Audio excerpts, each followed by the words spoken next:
والصلاة لأهلها أما بعد عن أبي الدرداء رضي الله تعالى عنه قال النبي صلى الله عليه وسلم ألا أخبركم بأفضل درجة الصيام والصلاة والصدقة قالوا بلى يا رسول الله صلى الله عليه وسلم قال إصلاح ذات البين وفساد ذات البين الحالقة۔ سامعین محترم، میں نے آپ حضرات کے سامنے سرور کائنات صلی اللہ علیہ وسلم کے ارشادات مبارکہ میں سے ایک ارشاد مسلمانوں کے آپس میں اتحاد و اتفاق اور آپس میں اصلاح کی اہمیت بیان فرما رہے ہیں، اور آپسی تعلقات کو خراب کرنے کی مذمت فرما رہے ہیں۔ ابو الدرداء رضی اللہ تعالی عنہ فرماتے ہیں کہ ایک موقع پہ آپ صلی اللہ علیہ وسلم نے فرمایا، کیا میں تمہیں ایسی چیز نہ بتاؤں جو تمہارے نفلی نماز، نفلی روزے اور نفلی صدقات سے افضل ہو؟ ہم نے عرض کیا، یا رسول اللہ صلی اللہ علیہ وسلم، ضرور آپ ہمیں بتا دیجئے کہ ایسی کیا چیز ہے جو ہمارے نماز، صدقات، روزوں سے بھی افضل ہے؟ آپ صلی اللہ علیہ وسلم نے فرمایا کہ اصلاح ذات البین، آپس کے تعلقات کو بہتر بناؤ۔ یہ تعلقات کی بہتری یہ تمہارے نفلی نمازوں سے، نفلی صدقات سے اور نفلی روزوں سے افضل ہے۔ تو دیکھیں، آپ صلی اللہ علیہ وسلم نے جو پوچھا کہ کیا میں تمہیں ایسی چیز نہ بتاؤں، آپ کی عادت تھی اگر کسی چیز کی اہمیت بیان کرنی ہوتی تو سوال کیا کرتے تھے تاکہ سننے والے کے دل میں طلب پیدا ہو، اور اصل بنیادی چیز ہے دل میں طلب پیدا ہونا۔ دل کے اندر دین کی طلب پیدا ہو گئی، دین پہ عمل کرنے کی طلب پیدا ہو گئی، پھر عمل کرنا بہت آسان ہو جاتا ہے۔ اسی لیے بزرگوں نے یہ فرمایا، اگر فلاح دارین چاہتے ہو، دونوں جہانوں میں کامیاب ہونا چاہتے ہو، تو اپنے اندر طلب پیدا کرو، دین کی طلب پیدا کرو۔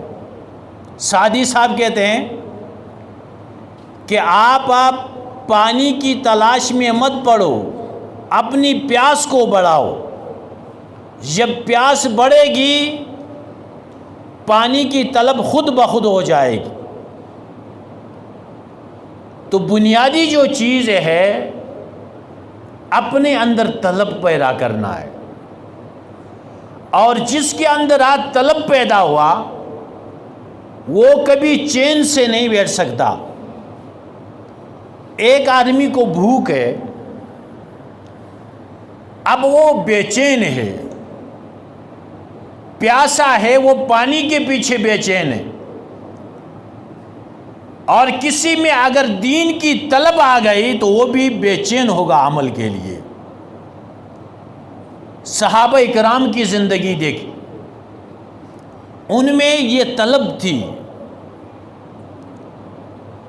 حنظلہ رضی اللہ تعالیٰ عنہ ایک بار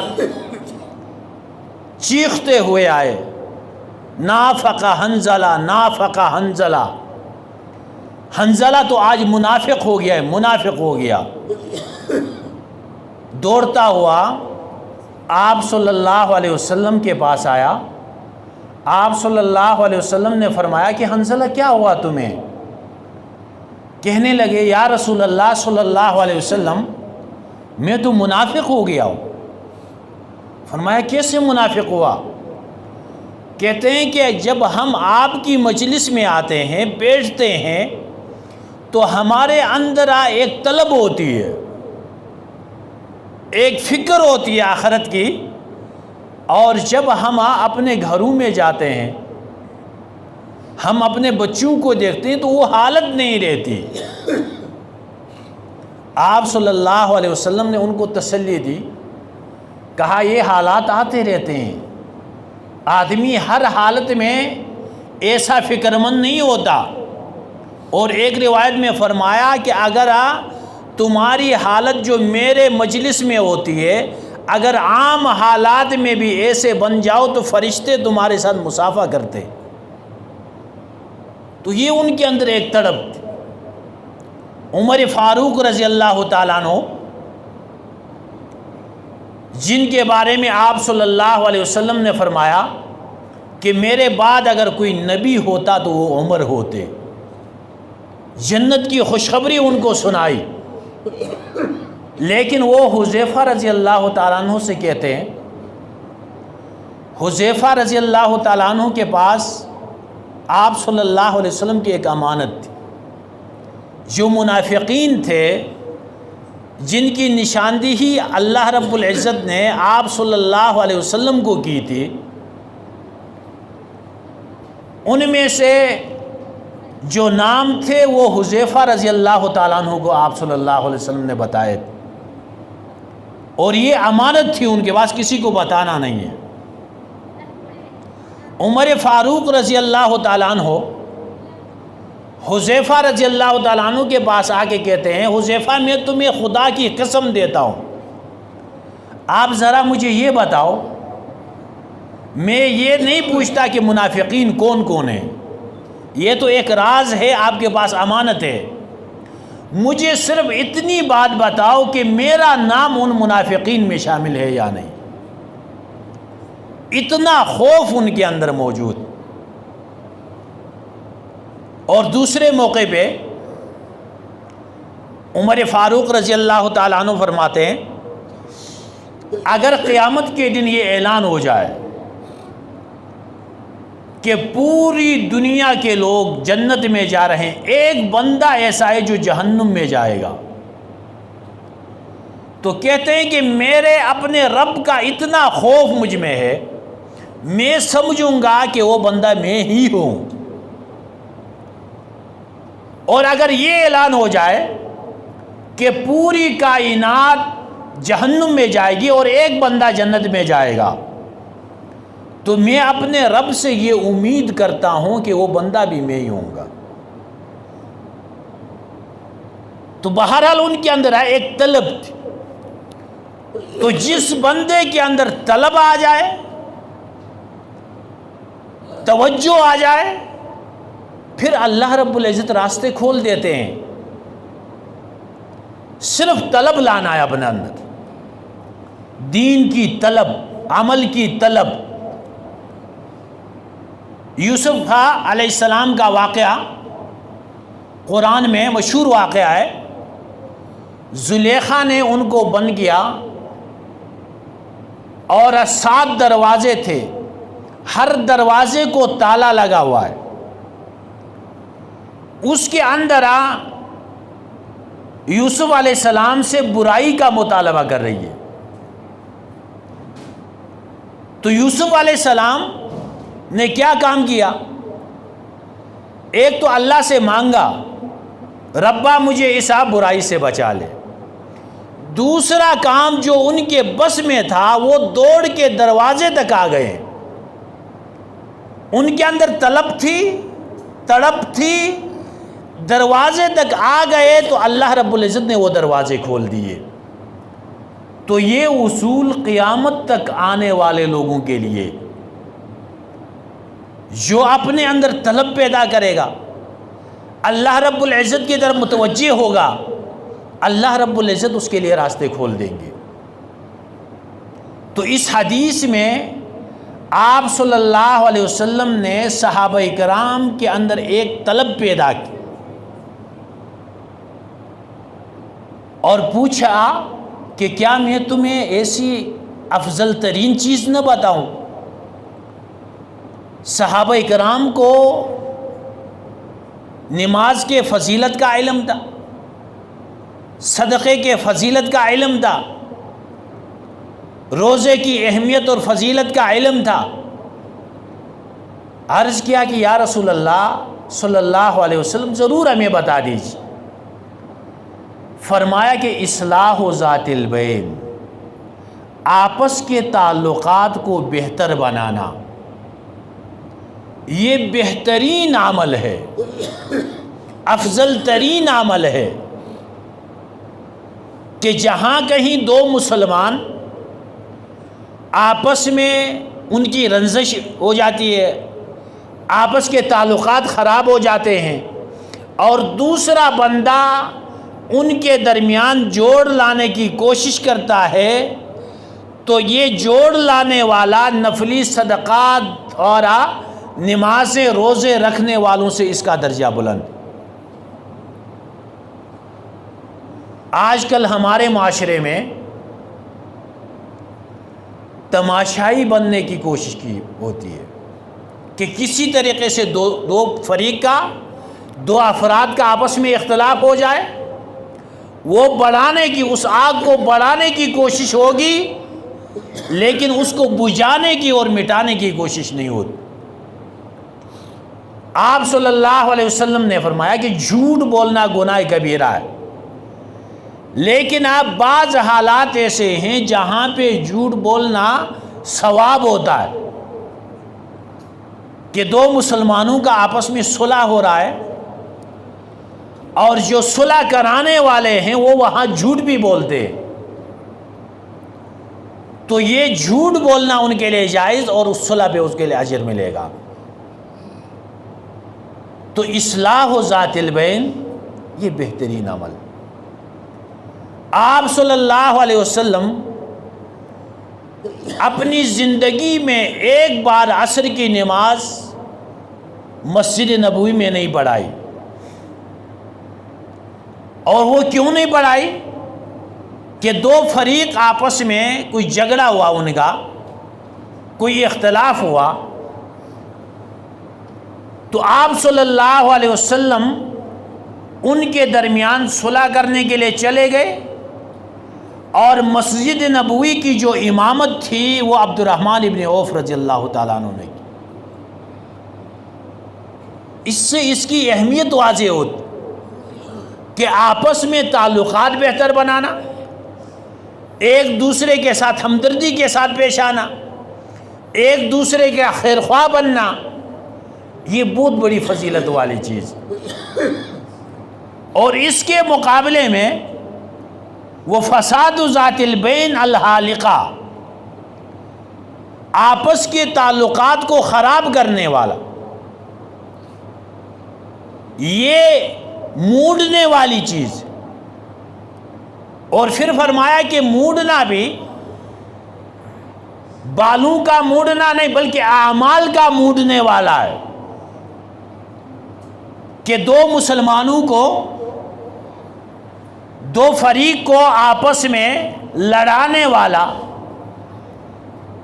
یہ ایسا ہے کہ اس نے اپنے اعمال سارے کے سارے ضائع کر دیے۔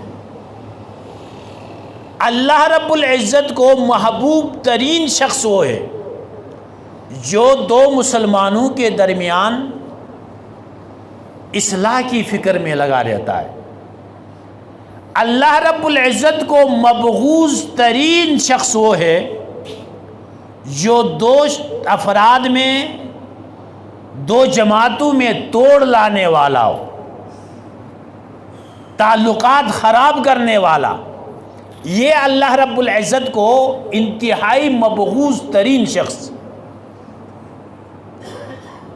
اب یہ جو اختلافات پیدا ہوتے ہیں، تعلقات خراب ہوتے ہیں، اس کے اسباب کیا ہیں؟ اس کی وجہ کیا ہے؟ اس کی ایک بنیادی وجہ تکبر ہے۔ جس بندے میں تکبر آیا وہ دوسرے کے ساتھ تعلق خراب کرے گا۔ جو اپنے مقام کو بہت بلند سمجھتا ہے، دوسرے کو کم تر سمجھتا ہے، اس کی وجہ سے تعلقات خراب ہو جاتے ہیں۔ اور تکبر ایک روحانی بیماری ہے۔ ایک موقع پہ آپ صلی اللہ علیہ وسلم نے فرمایا، لا يدخل الجنت من کان فی قلبہ مثقال حبۃ من خردل من کبر۔ جنت میں وہ شخص داخل نہیں ہوگا جس کے دل میں ایک رائی کے دانے کے مقدار بھی تکبر ہو۔ جب یہ ارشاد سنا، صحابہ کرام پریشان ہو گئے۔ ایک صحابی نے سوال کیا کہ یا رسول اللہ صلی اللہ علیہ وسلم، ہم میں سے ہر بندہ یہ چاہتا ہے کہ ہمارا کپڑا اچھا ہو، نیا ہو، خوبصورت ہو، ہمارے جوتے اچھے ہو، تو کیا یہ تکبر میں آتا ہے؟ اچھا کپڑا ہم پہن لیں، اچھے جوتے پہن لیں، اچھا مکان بنائیں۔ آپ صلی اللہ علیہ وسلم نے فرمایا کہ یہ تکبر نہیں ہے۔ ان اللہ جمیل یحب الجمال، اللہ خوبصورتی کو، پاکیزگی کو پسند کرتے ہیں۔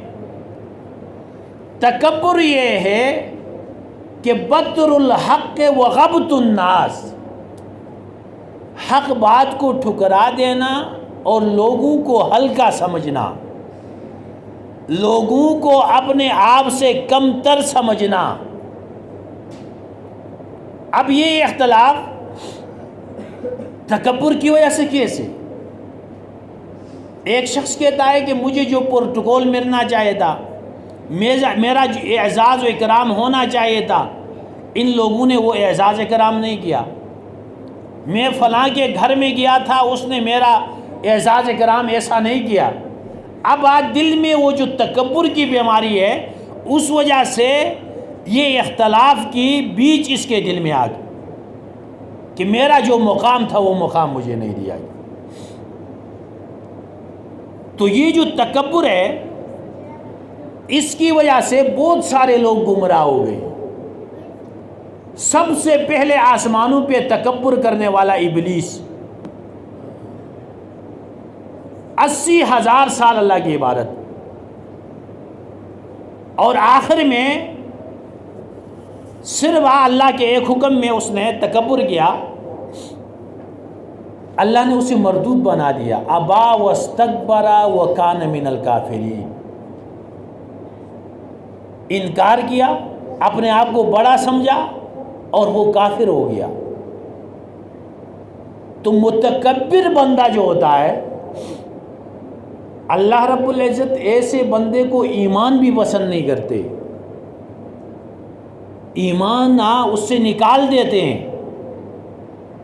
ایک عیسائی بادشاہ تھا عمر فاروق رضی اللہ تعالیٰ عنہ کے دور میں، اس نے اسلام قبول کیا، حج پہ چلا گیا، احرام باندھا ہوا ہے حج کا۔ ایک اعرابی آیا، دیہاتی ایک بندہ تھا غریب سا، وہ آ کے اس کے احرام پہ پاؤں لگا اور وہ احرام کھل گیا۔ اس نو مسلم نے ایک زوردار تھپڑ لگایا اس غریب کو، اس کے 2 دانت ٹوٹ گئے۔ عمر فاروق رضی اللہ تعالیٰ عنہ کے پاس گیا، اس غریب بندے نے شکایت کی کہ حضرت ایک شخص نے میرے دانت توڑ دیے، عمر فاروق رضی اللہ تعالیٰ عنہ نے فرمایا کہ اس کو بلایا جائے۔ اس شخص کو لایا گیا، مقدمہ شروع ہوا۔ غریب بندے نے دعویٰ کیا کہ اس نے مجھے تھپڑ مارا جس سے میرے 2 دانت ٹوٹ گئے۔ اس امیر سے پوچھا کہ کیا یہ سچ کہہ رہا ہے؟ تو اس نے کہا کہ یہ سچ کہہ رہا ہے اور اس نے میرا احرام کھولا۔ عمر فاروق رضی اللہ تعالیٰ عنہ نے فیصلہ سنایا، العفو او القصاص، یا تو یہ غریب بندہ آپ کو معاف کر دے، بات ختم ہو جائے گی۔ اگر یہ معاف نہیں کرنا چاہتا ہے، یہ بدلہ لے سکتا ہے، آپ کے 2 دانت توڑے گا یہ۔ اب وہ کہتا ہے حضرت دیکھیں یہ غریب دیکھو، اور میں ایک علاقے کا بادشاہ رہا ہوں۔ تو عمر فاروق رضی اللہ تعالیٰ عنہ نے کہا کہ اسلام کے اندر کوئی اونچ نیچ نہیں ہے، کوئی کسی سے بڑا نہیں ہے۔ اسلام میں امیر غریب سیاہ سفید سب برابر ہیں، اور ان 2 کاموں میں سے ایک کام آپ نے اختیار کرنا ہو، یا اس کو مناؤ تاکہ وہ معاف کر دے، اگر معاف نہیں کرتا ہے تو دان توڑ دے گا۔ کہا مجھے 1 دن کی مہلت دی جائے۔ کہا ٹھیک ہے کل آ جاؤ۔ دوسرے دن جب پیش ہوئے، دوسرے دن پیش ہونا تھا، راتوں رات وہ بھاگ گیا اور مرتد ہو کے اسی ارتداد کی حالت میں وہ مر گیا۔ وہاں محدثین لکھتے ہیں کہ جس کے دل میں تکبر ہوتا ہے اللہ اس کو ایمان پسند نہیں کرتے، اللہ اس کو ایمان سے نکال دیتے ہیں۔ اب یہ جو تکبر ہے یہ کس چیز میں ہوتا ہے؟ تکبر مال و دولت کی وجہ سے بھی ہوتا ہے کہ کسی بندے کو اللہ نے مال و دولت دے دی، وہ اپنے آپ کو بڑا سمجھتا ہے اور دوسروں کو کمتر سمجھنے لگتا ہے۔ اور دوسرا یہ اپنے قوم اور قبیلے کی وجہ سے تکبر میں مبتلا ہوتا ہے کہ میرا خاندان بڑا ہے، میرا قبیلہ بڑا ہے، میرے پاس افراد زیادہ ہیں۔ اور تیسرا اپنے علم کی وجہ سے تکبر میں مبتلا ہوتا ہے کہ میں پڑھا لکھا ہوں اور باقی ان پڑھ لوگ ہیں، جاہل لوگ ہیں، یا اپنی عبادت کی وجہ سے تکبر میں مبتلا ہوتا ہے کہ میں 5 وقت کی نماز کی پابندی کر رہا ہوں، قرآن کی تلاوت کر رہا ہوں، ذکر اذکار مجھ سے ہوتی ہے، یہ دوسرے لوگ تو بالکل بیکار قسم کے لوگ۔ یہ تمام کے تمام جو تکبر ہے ان کے بارے میں فرمایا کہ ذرہ برابر اگر کسی میں ہے جنت میں نہیں جائے گا۔ عبادت کی تکبر کا ایک روایت ہے، آپ صلی اللہ علیہ وسلم نے فرمایا کہ بنی اسرائیل میں ایک عبادت گزار بندہ تھا، بہت بڑا عابد تھا، اتنی عبادتیں کی کہ اللہ رب العزت نے اس کو دنیا میں اتنا بڑا اعزاز و مقام دیا کہ یہ بندہ جہاں کہیں جاتا تھا بادل آ کے اس کو سایہ کرتے تھے۔ اولیاء کی کرامات ہوتی، اس کو اللہ رب العزت نے یہ کرامت دی تھی، پوری دنیا دیکھ رہی ہے۔ وہ جہاں جاتے ہیں اوپر سے وہ بادل آتا ہے، سائے میں جا رہے۔ ایک دفعہ وہ کئی سفر پہ جا رہا ہے، ایک بدماش قسم کا بندہ تھا، ڈاکو چور قسم کا، اس نے دیکھا کہ اللہ نے اتنا اعزاز اکرام اس کو دنیا میں دیا ہے، اس کی دین کی وجہ سے دیا ہے۔ اس کے دل پہ چوٹ لگی کہ میں نے اپنی زندگی تو تباہ کر دی ہے، مجھے توبہ کرنا چاہیے، اللہ کی طرف رجوع کرنا چاہیے۔ وہ بندہ صدق دل کے ساتھ تائب ہو کے اس اللہ والے کے پاس آیا، آ کے کہا حضرت میں انتہائی گناہگار بندہ ہوں، ہر قسم کے گناہ، شراب، زنا، قتل، یہ سب کچھ مجھ سے ہو چکے ہیں، اب میں چاہتا ہوں کہ میں سدھر جاؤں، میں اپنے رب کے طرف متوجہ ہونا چاہتا ہوں. اس اللہ والے نے منہ بنایا آگے سے، کہا پھر کبھی آ جائے، آپ جائیں، کبھی جاؤ پھر کبھی آ جاؤ. وہ بندہ انتہائی ندامت کے ساتھ روتا ہوا واپس چلا گیا. اللہ والے آگے جا رہا ہے. آپ صلی اللہ علیہ وسلم نے فرمایا کہ جو بادل سایہ کر رہے تھے اس اللہ والے پہ، وہ بادل اس گناہگار کے ساتھ شروع ہو گئے. اللہ والے کو دھوپ میں چھوڑا، اور وہ جو گناہگار اپنے گناہوں سے توبہ کر کے جا رہا تھا، اللہ رب العزت نے وہ اعزاز اس کو دے دیا. تو یہ جو تکبر ہے، یہ ایسی چیز ہے کہ جس سے اللہ رب العزت دنیا کی نعمت بھی اٹھاتے ہیں اور آخرت کی نعمت بھی اٹھاتے ہیں. اور متکبر کے بارے میں فرمایا وہ اپنے آپ کو تو بڑا سمجھتا ہے، اپنے آپ کو بڑا سمجھتا ہے، لوگوں کو کمتر سمجھتا ہے. وَهُوَ فِي نَفْسِهِ كَبِيرٌ وَفِي أَعْيُنِ النَّاسِ صَغِيرٌ. اپنے آپ کو بڑا سمجھتا ہے لیکن لوگوں کے دلوں میں اس کی کوئی وقعت نہیں ہے. حتیٰ کہ ہوا احون من الکلب والخنزیر. آپ صلی اللہ علیہ وسلم نے فرمایا کہ وہ کتے اور خنزیر سے بھی کم تر درجے کا ہے. تو ایک سبب برادری میں، اپنے خاندان میں اختلاف کا وہ ہے تکبر. جب تک تکبر باقی ہے اتفاق اور اتحاد نہیں آ سکتا. اپنے اندر عاجزی پیدا کرنی ہو،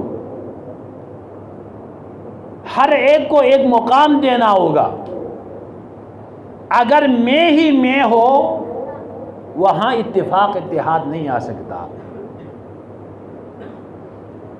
ذنون مصری رحمت اللہ علیہ بہت بڑے بزرگ گزرے ہیں. ایک دفعہ جا رہے ہیں، ایک نوجوان ہے وہ اکڑ اکڑ کے جا رہے ہیں متکبرانہ چال کے ساتھ. حضرت نے ان سے کہا کہ وَلَا تَمْشِ فِي الْأَرْضِ مَرَحًا، زمین پہ تکبر کے ساتھ مت چلو، عاجزی کے ساتھ چلو. وہ کہتا ہے کہ مجھے جانتا ہے کون ہوں میں، یہ جو باتیں مجھے سنا رہا ہے لیکن مجھے جانتا بھی ہے. تو حضرت نے کہا میں تجھے بہت خوب جانتا ہوں، تو ایک گندے پانی کا قطرہ تھا. تو اب تیری ابتدا بھی گندا ہے اور تیری انتہا بھی گندا ہے. اپنی ابتدا کو ذرا سوچو کہ تمہاری پیدائش کس سے ہوئی. ایسے گندے پانی سے کہ جو بندہ اپنے کپڑوں پہ، اپنے جسم پہ برداشت نہیں کرتا. اور اپنے انتہا کو دیکھو کہ جب تو مرے گا کچھ ہی لمحوں کے بعد بدبو شروع ہو جائے گی، تو گلنا سڑنا شروع ہو جائے گا. تو تیری ابتدا بھی بدبو ہے، تیری انتہا بھی بدبو ہے، اور درمیان کا عرصہ اپنے اندر دیکھو، تیرے اندر کیا ہے؟ گندگی ہی بری ہوئی ہے. تو پھر تکبر کس چیز کا؟ تو جو بندہ تکبر کرتا ہے اللہ رب العزت اسے گرا دیتے ہیں، اور جو عاجزی کرتا ہے، انکساری کرتا ہے، اللہ رب العزت اسے اٹھا دیتے ہیں. تو تکبر کے جو نقصانات ہیں قرآن و سنت کے روشنی میں، اور عاجزی اور انکساری کے جو فوائد ہیں وہ انشاءاللہ آئندہ جمعہ میں بیان کیے جائیں گے. اللہ رب العزت جو کچھ کہا سنا اس پہ عمل کی توفیق عطا